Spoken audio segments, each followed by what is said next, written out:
ඔයාට සෙට් වෙන්නේ නැති මිනිස්සුන්ව බැලන්ස් කරන විදිහ ඉගෙන ගන්න දන්නවද?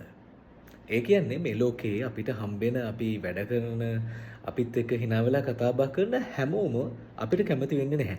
සමහරු අපිත් එක්ක හොඳින් හිටියට අපිට අකමැතියි. ඒ නිසා ඒ වගේ බොස් නම් එහෙම නැත්නම් ඔයාට උඩින් ඉන්න කෙනෙක් නම් ගොඩක් වෙලාවට ඔයා රස්සාව කරන තැනදී එහෙම නැත්නම් ඔයාගේ එදිනදා ජීවිතයේදී දේවල් අමාරු වෙන්න පුළුවන්.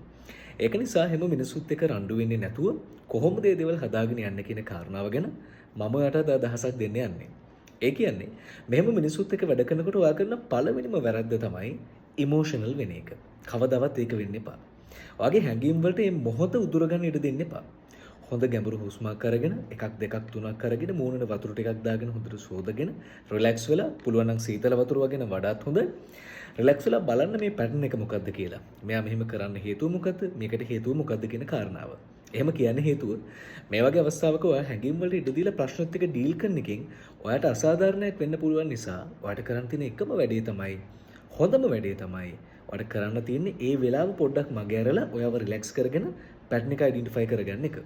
ඊගවට හැමෝටම කරුණාවන්ත නොවි ස්ට්‍රැටජිකලි කයින්ඩ්නස් කියන එක පාවිච්චි කරන්න. ඒ කියන්නේ ඔයාට අවශ්‍ය කෙනාට අවශ්‍ය මට්ටමට විතරක් කාරුණික වෙලා එයාව හැන්ඩල් කරන්න ලේසි වෙන විදිහට දේවල් පාලනය කරන්න පුරුදු වෙන්න. මේක උදව්වක් වෙනවා එදිනෙදා ඔයාගේ වැඩ ටික පිළිවෙලට කරගන්න.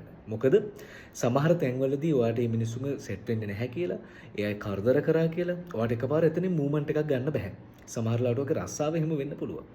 ඒක නිසා මේ වගේ විදිවලට ඔයාට පුළුවන් මේක හැන්ඩල් කරන්න. ඒත් මේකත් එක්කෙන ප්‍රෙෂර් එක ඔයාට දරා ගන්න බැයි නම් කරුණාකරලා උපදේශනයකට වගේ දෙයකට යොමු වෙලා කෝචින් එකකට යොමු වෙන්න.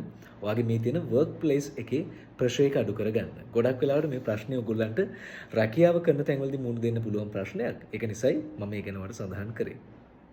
එනවල හිටපන්.